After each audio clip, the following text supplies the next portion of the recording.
Hey everybody, what's up? It's Babylonius from peakofserenity.com here with another lovely stuffy-nosed video guide. This time we're going to be talking about the Mythic Council of Blood. It's been a little bit since my last video, just been very busy with general winter weather and my actual job and stuff like that. So I finally have some time to go back through my video, talk through some of the decisions, things that I maybe will have done better second time around. So first thing, to look at Council of Blood. Council of Blood is a relatively, I don't want to say confusing fight, but it is a single target fight kind of disguised as an AoE fight. By that I mean you'll have a lot of targets in range. However, really the only damage that matters is single target damage. So you'll see kind of a single target play style, but with some other AoE choices kind of mixed in. So first thing, kind of looking at talents, even though it is single target, because there's going to be multiple targets available to hit, you're going to want to go with Chi Burst. Just every time you use Chi Burst, you'll get that 2 Chi because there's always a second target for you to get to. Tiger's Lust is very useful, especially if you have to or want to use it on somebody else who needs to get to. Maybe they have to move super far for the dance. You can Tiger's Lust them. You should see during the video I Tiger's Lust our tank a couple times when he's kiting. So those will be some options. In terms of Ascension, Fist of the White Tiger, Energizing Elixir, there's going to be very small difference between any of them. Energizing Elixir will be good if you're somebody that's padding a little bit more and using a little bit more spinning crane kicks, or maybe if you have multiple Death Knights that are gripping in adds later in the phase to let you kind of AoE. That might be more useful there.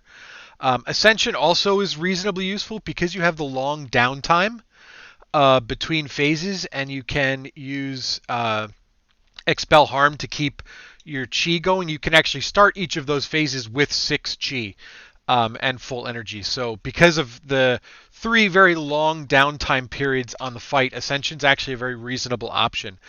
Fist of the White Tiger tends to be the default for most people. It's hard to say whether or not it's going to be noticeably stronger than the other options here. It's generally just a comfort level thing, and the difference between these, especially on this fight, are going to be very small. This is one of the few fights that you're going to want to take Ring of Peace. Ring of Peace is very useful on this fight because in the second phase and third phase you'll have adds. You can either knock them into range or knock them out of range depending on how you want to manage things like the enrages. So Ring of Peace is actually an incredibly useful tool just for a little bit extra control, a little bit extra something to do during this fight. Next, Inner Strength, Diffuse Magic, Dampen Harm.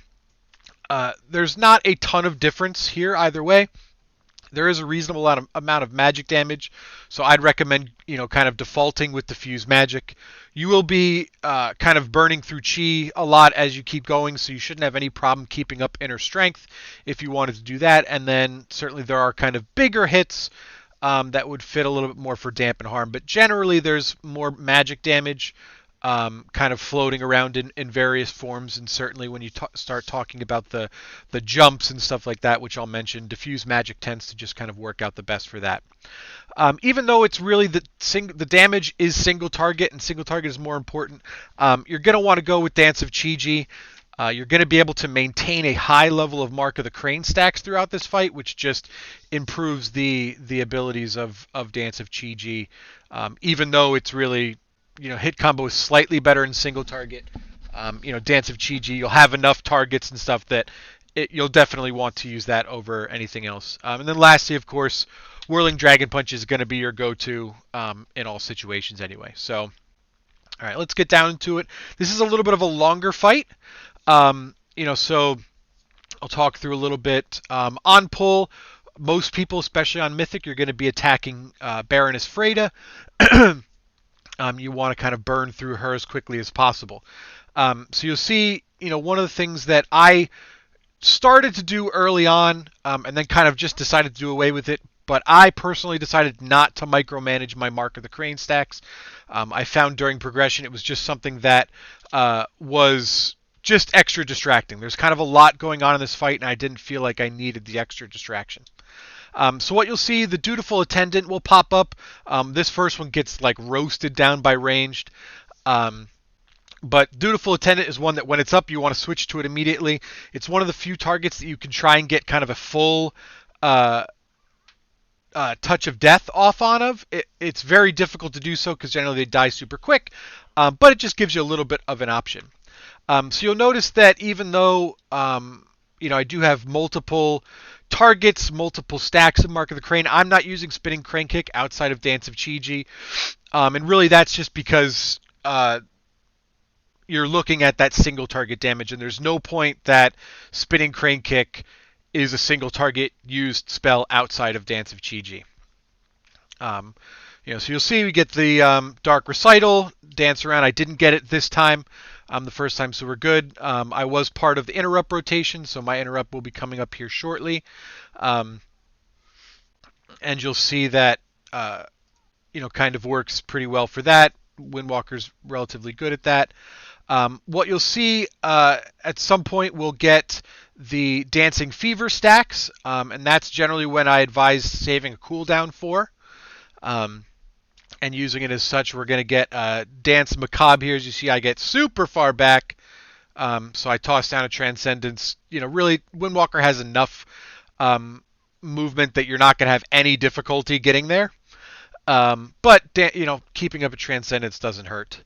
You'll see during this, because you're not using hit combo, you don't have to worry about maintaining your hit combo during this. You'll see that I spam Expel Harm when it's up. I just want to kind of build that chi back up so that when I get back into the bosses, I have the chi to go. You can, as soon as you get that 6th stack, you can start moving. As you see, we went in hard on the Dutiful Attendant, got a very good spawn position for us to be able to do that. And again, you'll see that even though there's 3 targets, I'm not going out of my way to stack up Mark of the Crane. That was just a personal decision. You will get more damage from doing so. I just kind of decided, my attention span, it was just too much for me to kind of maintain 3. You can certainly, especially with the attendants and stuff like that, you can utilize the Mark of the Crane bug, where you are able to maintain more stacks more often. I didn't do that again. I just kind of didn't want to worry about things too much, and I really wanted to focus on the many mechanics going on. See that attendant got blown up before I could get there. You could use Touch of Death on the bosses if you so choose. Certainly you can sneak in a few more by using them on attendants, but that being the definition of padding versus not, is kind of a loose thing. So once Freida is down, you're going to be switching to Lord Stavros, most likely. And then, by doing so, once you do that, you get the Begrudging Waiters. This is a situation where you can use Ring of Peace to knock them in for a little bit of additional targets. You're going to want to be very conscious of if you are using like my Mark of the Crane tracker right here, which tells you how many targets are in range, what targets are useful damage. For example, right now, the other boss, Castellan, Niklaus, is not useful damage. It's pretty much meaningless for me to do. You see here I get some stacks from Mark of the Crane. Just to kind of get a little bit more damage on the waiters. You can AoE the waiters down a little bit. Most of the time other specs, like your Boomkins especially, are going to be the ones creaming those. So you're not going to be worried too much about doing that. But really I wanted to get some stacks so that I could maintain them and have stick stacks without needing to worry about it. So you will have to do that, I believe, in between each phase. So that's something that you'll have to be attentive to. But you'll notice your whenever the jumps happen, the Dancing Fever, where you have to jump if you get the debuff. Ours were timed very specifically with our Disc Priest cooldowns and stuff like that. So that's when you kind of want to use Touch of Karma, Diffuse Magic, stuff like that to to get yourself through, give your healers a little bit more help, because it's kind of the biggest, most intensive healing portion. So here we have another dancing phase, 4 stacks again, just kind of using Expel Harm when it's up, trying to get that extra resources. As soon as you hit that 6 stack, you can charge right in. Make sure you've got targets and the energy that and chi that you have to use.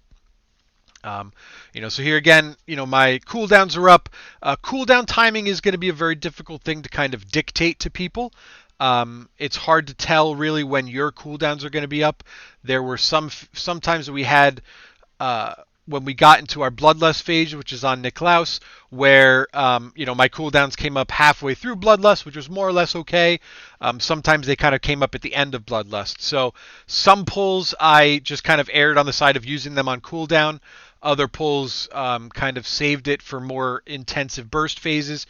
Really, there wasn't a huge difference. So that's going to be kind of up to you, and as you're looking at your raids timings and stuff like that, kind of what fits the best.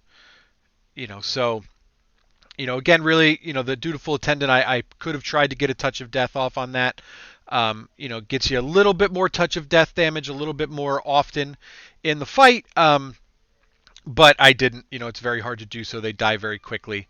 The bosses are a lot more surefire, able to get touch of deaths off, and you will be able to get 3 touch of deaths off on the bosses, very easily. Using them on cooldown on the attendants, is probably going to net you 1 more cast, maybe 2 more casts, depending on your fight time and how long it takes you to get through the boss. But it's not going to massively affect your DPS, kind of either way. So you really, this fight is kind of about blocking out other things and focusing really where the damage matters the most. So you see we got Stavros going down. We come over here onto Niklaus.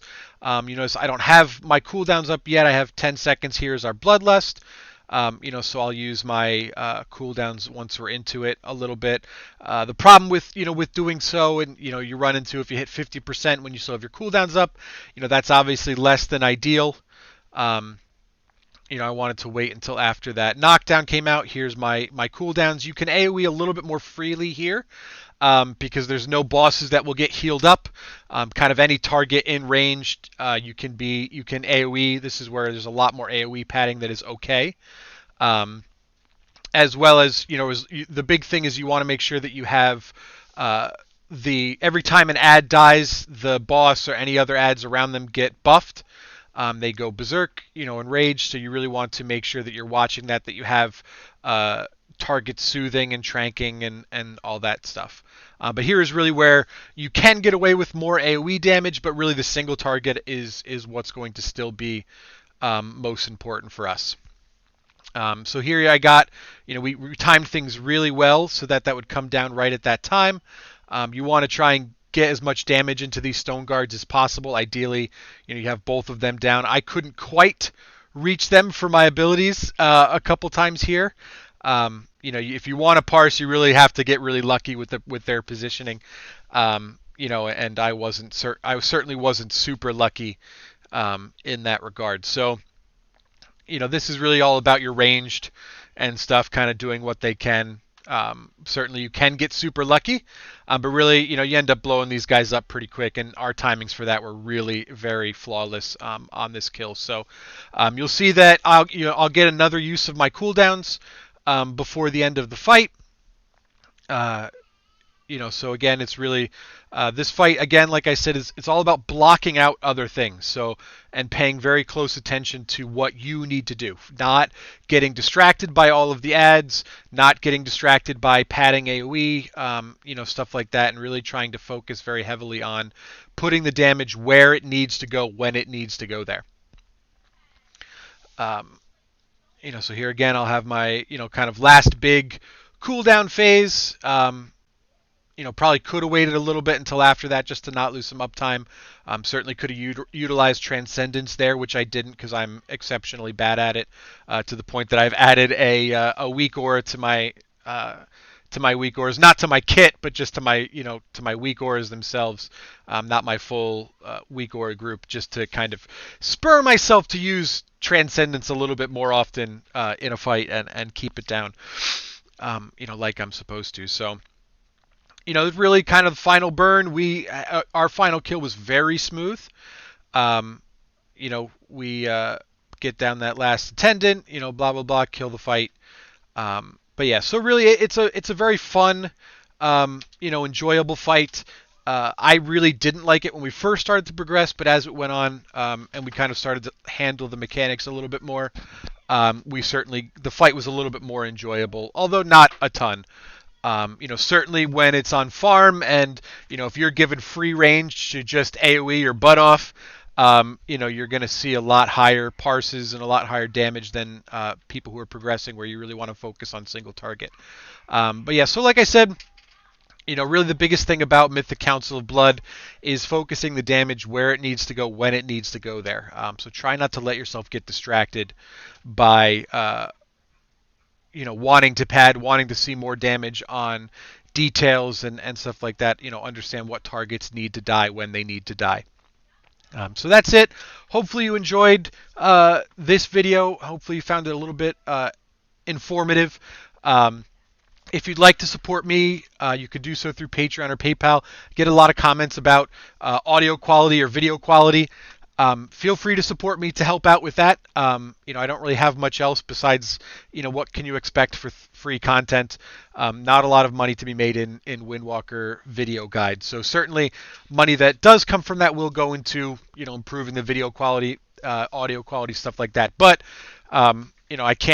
I can't exactly convince my wife to let me spend a couple $100s on that stuff with the hope that I get made back. So please support me if you can. If you want more information, you can check out peakofserenity.com or check us out on Discord. I also have boss guides and stuff on my Wowhead and Icy Veins pages.